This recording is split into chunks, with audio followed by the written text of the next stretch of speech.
Hey everyone, welcome back to another episode of the Breeder's Corner. And on this episode, I just wanted to make a update on my 90-gallon tank, show you how everything is growing and the new additions that I've had in my tank. I recently got a few new fish and some new corals and sponges that you might enjoy. So I wanted to show you an update on everything, and also I wanted to show you my sump and all the equipment working and that sort of stuff. So I'm gonna do a close-up on everything, starting from left to right. I got this yellow sea fan here. It hasn't really opened up yet completely. It usually opens up when the light goes off more, and it shows off like all of his yellow polyps and stuff like that. Over here I have the pink pumping Xenia, or the pulsing Xenia. It has split into 3 already, and it's working on the 4th one, the 4th stalk right there. One of the cool new additions to my tank is over here. Are these pink sponges? They're actually photosynthetic sponges that I have, and what's cool about them is they get really tall during the day. I don't know if you could see it that well right there, but they get really tall and they have these polyps that come out of them. Also back there I have this new mushroom that I acquired and an orange Ricordea. I want to show you how my daisies are doing. They're filling up really nice and well, growing really healthy. Also right here I have an orange SPS right there that I got. Here I have the flower pot. It's kind of closed right now because it's getting closer to the time where the lights go off. Wanted to show you the fuzzy leather, how big it's grown. It's growing nice and healthy, along with the toadstool, which was maybe a quarter of the size of what it is right now. Over here I have the green Montipora, which is growing really nice and well. It has these white edges on it showing the growth and all of that sort. Here I have a brown Montipora with green polyps and a green bird's nest. Over here the star polyps, you can tell you how big they've grown. They're actually going on the rock right there. As you can see, that is some growth over there. Can you see it right there on the rock? It's growing onto the rock, and also it's growing right there on the glass. Let me see if I can show you how it's growing on the glass right there in the back. It's crazy how fast these things grow. Anyways, back to the corals. The court coral is growing quite healthy. It's gotten so much bigger that I had to move it down here. In the past it used to be on the top. And over here I have the star polyps. The sun corals, and you can see on to the right of it I have some new growth. I have a new polyp that's coming up, so I have a total of 5 now instead of 4, which I had. They open up more at night. And over here I have some more star polyps that are growing on this piece of rock. And then I wanted to show you the devil's hand, which is just exploding in size. It's grown quite magnificently. It's actually almost time to frag it because it's just getting way too big for the tank. Over here I have the orange zoos, and I have an SPS coral. I don't know what the name of that is. I got it as a frag from this hobbyist that I met at a meet one time. I honestly do not remember what the name of this or this one, as a matter of fact, which is quite cool. It's another SPS that I have. They're both frags. On top there I have my frag rack, starting with the Rainbow Recordia. Then I have this crazy green SPS coral that is by Aura. Sorry about the glare. It's kind of hard to zoom in into this tank. And then back there I have another SPS, LPS, and a Hollywood Stunner.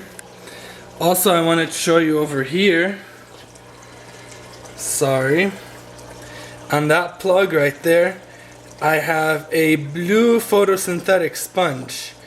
I don't know if it's that clear or not, but it's quite a cool sponge because it's photosynthetic and it's blue.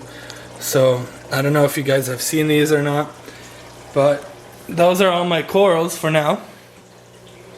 I wanted to show you my fish. I have my yellow tang right there. I also just recently got this tang right there. It's a blonde nasal tang. It has a little slight ache on it, but it's eating really well. So I guess it will kick it really soon, hopefully. Also, I just acquired this blue spotted tang. It's a pretty rare tang. You don't see these much. And it has some really cool blue spots on it, on a grayish body. It's a pretty cool tang. Also, I have a new fish, which is this red firefish right here. Oops, he keeps moving pretty quick. And I have a male Anthea, along with 3 females that hide in this rock right there. They sleep in there all night for some reason. I don't know why. Also, I have a hawkfish. I don't know where that guy is. I wish I could find him to show you. But he's hiding somewhere. You see all the Antheas on the top right there? All my 3 female Antheas and 1 male Anthea. And this is my other firefish that I got. It's a purple firefish, a bit rarer than the red firefish that you always see. It has like a purplish tail and a purple head. It's a cool one. It's a bit different than the red ones you always see. There's the red one in comparison. The red and the purple. And there he goes. Oh, I want to show you this Gregorian that I have.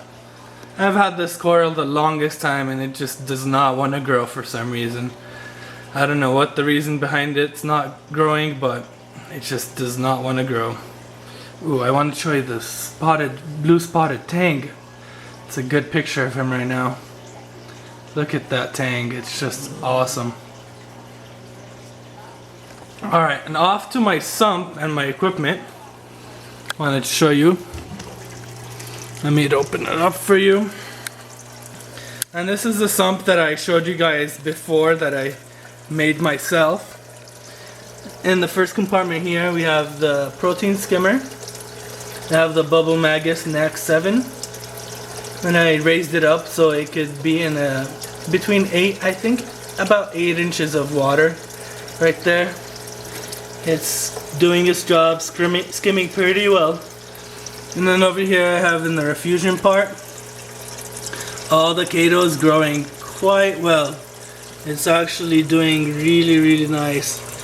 I went to Home Depot and I got this clamp light here, and I put a really strong CFL bulb in it, rated at 6500K, and it's doing its job. It's on opposite of what the tank light is, but I have it on for now. Back there I have this mini pump that's pumping water up to the UV sterilizer. I don't know if you can see it. There it is, the UV sterilizer, and that dumps right there into the third compartment where I have the return pumps and a float valve so I could fill up the water with RO water whenever it's low. Also back there you could see my biopellet reactor. I just converted a Two Little Fishies Phosban reactor into a biopellet reactor. It's actually the cheapest way to go. This biopellet reactor is cost me about 30 bucks instead of close to 200 for an actual biopellet reactor, and it's doing quite well. The return for the biopellet reactor is right there, right next to the intake of the skimmer. Just wanted to show you how that is set up right there. Quite easy to set it up. Also wanted to show you how deep my Miracle Mud is in the refugium. Right there. Doing pretty well. I actually got some more Miracle Mud that I wanted to add to this, but I haven't yet. I will show you guys an update on that soon, hopefully. So that's about it for all the equipment. I have the Reef Keeper light right there, and also off to the side I have a Fluval 405 with all my biological filtration and chemical filtration, which is the ChemiPure Elite that I use. So this is just going to be an update on the 90-gallon tank. I hope you guys enjoyed all that you've seen, and I will see you in another episode of the Breeder's Corner. I'll catch you guys later.